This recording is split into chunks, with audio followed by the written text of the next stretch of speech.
Channel end of creation में आप सभी का स्वागत है। देखिए, इस संसार में जितने भी लोग हैं उन सभी का संसार को देखने का नजरिया अलग अलग है। आमतौर पर 3 तरह के लोग होते हैं। पहले तरह के लोग होंगे जिनके लिए परिवार, काम, पैसा ही संसार होता है। इनका पूरा जीवन इन्हीं 3 चीजों के आसपास घूमता रहता है। दूसरे तरह के लोगों के लिए पैसा और काम, ज्यादा काम के प्रति ही ये लोग समर्पित होते हैं और इनके लिए काम ही उनका संसार होता है। और तीसरे तरह के लोगों के लिए शांति ही संसार होता है। वे लोग शांति के लिए कुछ भी त्याग कर सकते हैं। तो आप सोच रहे हैं कि आखिर किसकी मान्यता सही है, किसे अपनाया जाए, आखिर सच्चाई क्या है?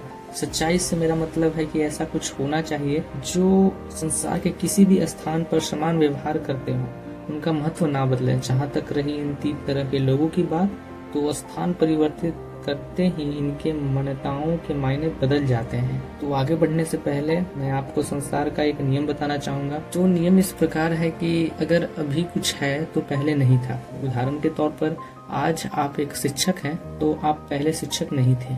उसी प्रकार आज एक पेड़ है तो पहले वो पेड़ नहीं था, वो एक बीज था। यानी अगर आज संसार है तो पहले संसार नहीं था। तो क्या था?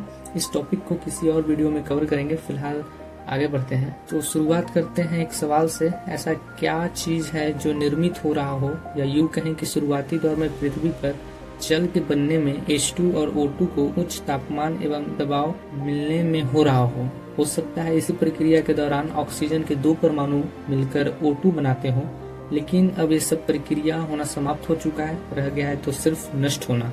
आप किसी भी पदार्थ को देख सकते हैं, वो नष्ट होता ही दिखाई देगा।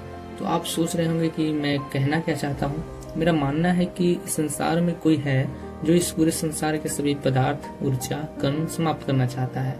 यहाँ आप ऊर्जा के बारे में आपको हजम नहीं हो रहा होगा, मुझे पता है, लेकिन अभी इतना समझ लीजिए कि ऊर्जा का निर्माण भी किया जा सकता है और नष्ट भी किया जा सकता है। ऊर्जा के बारे में किसी और वीडियो में कवर करेंगे। फिलहाल आगे बढ़ते हैं। तो नष्ट तो कर ही रहा है, कभी किसी के जरिए तो कभी खुद से, कभी हिटलर के रूप में तो कभी बाढ़, अकाल एवं अज्ञानता के रूप में।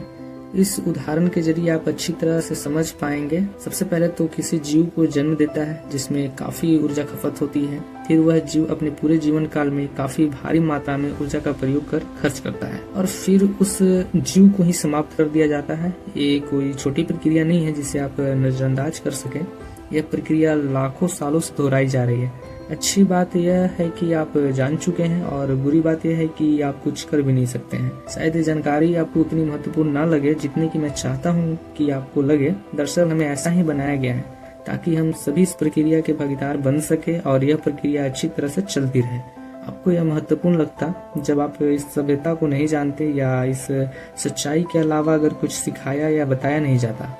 सभ्यता से मेरा मतलब है जिस समाज में हम अपना जीवन बिताते हैं। अपने आधुनिक युग का रबड़ का पहिया तो दिखा ही होगा। करीब सैकड़ों सालों में आपको क्या लगता है कितने लाखों टन रबड़ इन मार्गों वातावरण सतह पर छोटे छोटे टुकड़ों में पड़े होंगे जो हमें दिखाई भी नहीं देते।